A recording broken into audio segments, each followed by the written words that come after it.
In the 1820s, a murder in London was investigated mostly by listening to the neighbors complain.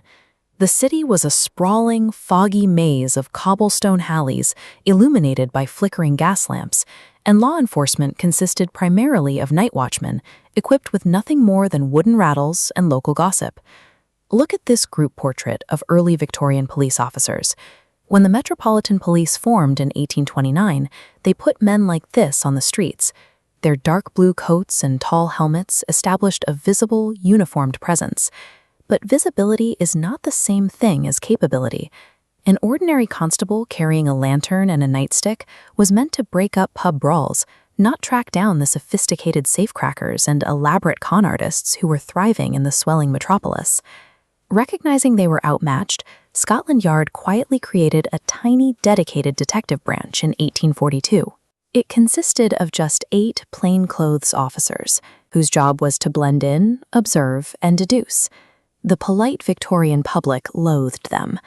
Because these men did not wear uniforms and frequently infiltrated criminal gangs in disguise, newspapers branded them slinkers in the shadows.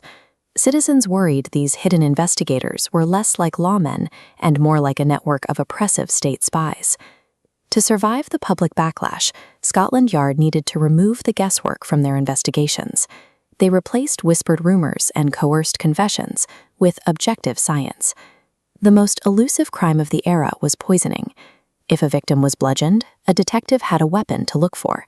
If they were poisoned, the murder weapon dissolved seamlessly into a cup of evening tea. This antique bottle contains white arsenic. It was cheap, readily available as a rat killer, and had virtually no taste or odor. A killer could slip a heavy dose directly into a relative's dinner without raising a single suspicion, earning arsenic a grim nickname, the inheritance powder. In the early 1830s, coroners were practically helpless against it.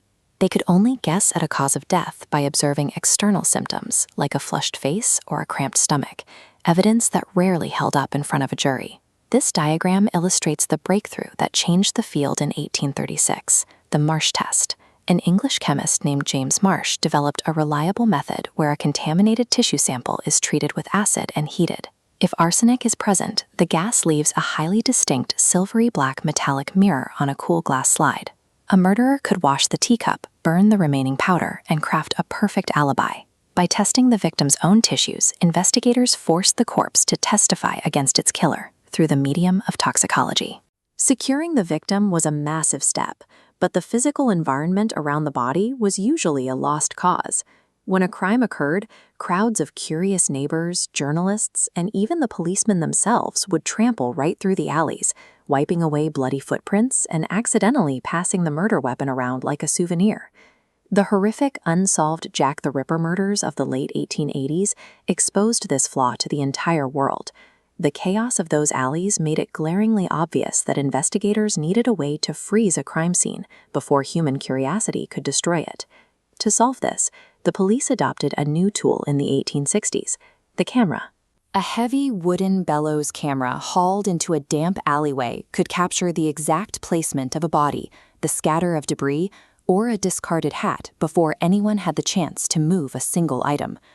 This allowed an investigator to step out of the rain, walk into a quiet, well-lit laboratory, and meticulously study the geometry of a violent act months after the street had been scrubbed clean. Photography converted the transient, fleeting chaos of a murder into a permanent, searchable record of a criminal's final mistakes.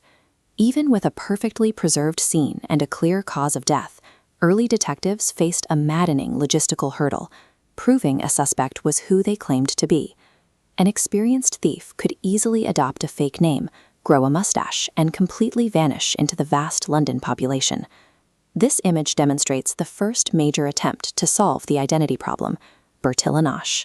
Developed by a French officer, this system required police to measure unchangeable skeletal structures, the exact length of an arm, the width of a skull, or the size of an ear, under the theory that no two humans shared the exact same bodily dimensions.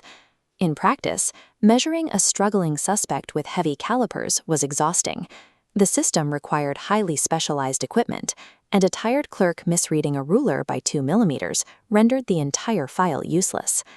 The solution came from focusing on a much smaller part of the anatomy. In the 1880s, the man pictured here, Sir Francis Galton, began a rigorous scientific study of the skin on human fingertips. Here is an early record of the Henry classification system. By assigning values to finger patterns, Sir Edward Henry allowed Scotland Yard to instantly retrieve records. Look closely at the ink. Every arch, loop, and whorl is completely unique. The system proved its power in 1902. A burglar named Harry Jackson was convicted by a British court because he left his left thumbprint on a freshly painted windowsill while breaking into a house. The prosecution required no eyewitnesses and no neighborhood gossip. The biometric signature left behind at the scene was absolute, undeniable proof of presence. London started the 19th century relying on untrained night watchmen swinging wooden rattles in the dark. By the time the century closed, police forces were operating chemical laboratories, maintaining vast physical databases, and utilizing standardized biometric filing. This rapid adoption of forensic science completely rehabilitated Scotland Yard's public image. The plain-clothed officers were no longer feared as shadowy government spies. They were respected as methodical protectors of the city. The public became so enamored with this new breed of investigator that authors like Arthur Conan Doyle, seen here, immortalized them in literature. He created Sherlock Holmes, a brilliant consulting detective whose reliance on magnifying glasses and chemical reagents perfectly mirrored the real-world ambitions of Scotland Yard. While modern laboratories look different, the 19th century focus on the victim, the scene, and the suspect continues to define the structure of criminal investigations globally. The Victorian era established the principle that intellect and objective science possess the power to illuminate the darkest of human mysteries.